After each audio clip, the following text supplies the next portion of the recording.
বাবা মহিদুল, এই যে মাংসের ব্যাগগুলো দেখতেছো, এই ধরো, এই ব্যাগটা তুমি তোমার খালারে দিবে, এই ব্যাগটা তুমি তোমার ফুপুরে দিবে, এই ব্যাগটা তুমি তোমার নানিরে দিবে, আর এই ব্যাগটা তোমার বড় চাচারে দিয়ে এসো, ঠিক আছে? জি আব্বা। আচ্ছা দাও।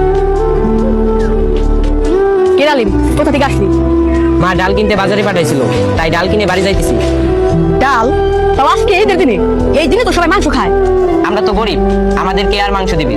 সবাই তো তার আত্মীয় স্বজনকে মাংস দিতে ব্যস্ত থাকে। আমাদের তো এই সারা বছরই ডাল ভাত খেয়ে থাকতে হয়, আজকে এই ঈদের দিনও আমাদের ডাল ভাত খেয়ে থাকতে হবে। আর হয়তো তুমিও তোমার কোনো আত্মীয়র বাড়ি মাংস দিতে যাইতেছো। হ্যাঁ আলিম, তুমি ঠিক বলছো। আমি আমার আত্মীয়দের বাড়ি মাংস দিতে যাইতেছি।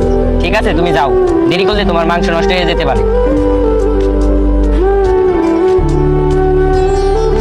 বাবা রাজীব, তোমার মাসমান ক্লাস না, যে আমি এলাকায় এবার সবচেয়ে বড় গরুটা কুরবানি দিল, তার এই ব্যাগটা দিয়ে এসো। ঠিক আছে আব্বা, আমি দিয়ে আসতেছি। আচ্ছা দাও, ঠিক আছে। কি রে বাবা, মাংসের ব্যাগগুলো সবাই দিয়ে আইছো তো? হ্যাঁ আব্বা, সবাই দিয়ে আইছি। কি বাবা, তুমি এমন করতেছো কেন? তোমার কিছু হয়েছে? কিছু বলবো আমারে? আব্বা, রাস্তাতে যাওয়ার সময় আলিমের সাথে দেখা, ওর হাতে দেখলাম ডাউলের ব্যাগ। ঈদের একটা দিনেও ওরা সবাই ডাল ভাত খেয়ে থাকবে। আব্বা, আমি শুনেছিলাম কুরবানিতে গরিবদের হক থাকে, কিন্তু আমরা তো প্রতি বছর শুধু আমাদের আত্মীয়দেরই মাংস দিয়ে আসি। কুরবানি মানে হচ্ছে গরিব ও অসহায় মানুষের মধ্যে মাংস ভাগাভাগি করা। আর আব্বা, কুরবানির মাংস যেন ওই সব লোকই পায় যারা এর প্রকৃত হকদার। বাবা, তুমি ঠিক কথা বলছো। আমরা ওই সব লোকদেরই মাংস দিয়ে থাকি যারা নিজেরাই কোরবানি দিতে পারে।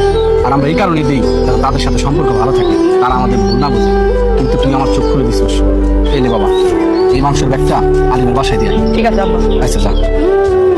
আলিম, এ আলিম, কি হয়েছে মইদুল, তুমি ডাকতেছো কেন? এই দেখো আলিম, তোমার জন্য মাংস নিয়ে এসেছি। সত্যি তুমি আমার জন্য মাংস নিয়ে এসেছো? যেহেতু সবাই এই দিনে কুরবানির মাংস খাবে, তোমারও তো কুরবানির মাংস হক আছে, এই নাও।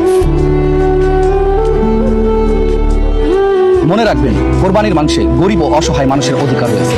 ঈদের আনন্দ তখনই পূর্ণতা পায় যখন সেই আনন্দ সবার ঘরে পৌঁছে যায়। তাই আসুন, এইবারের কোরবানিতে আমরা শুধু নিজেদের মানুষদের নয়, সেই মানুষগুলোর কথাও ভাবি যারা সারা বছর অপেক্ষা করে ঈদের এক টুকরা মাংসের জন্য।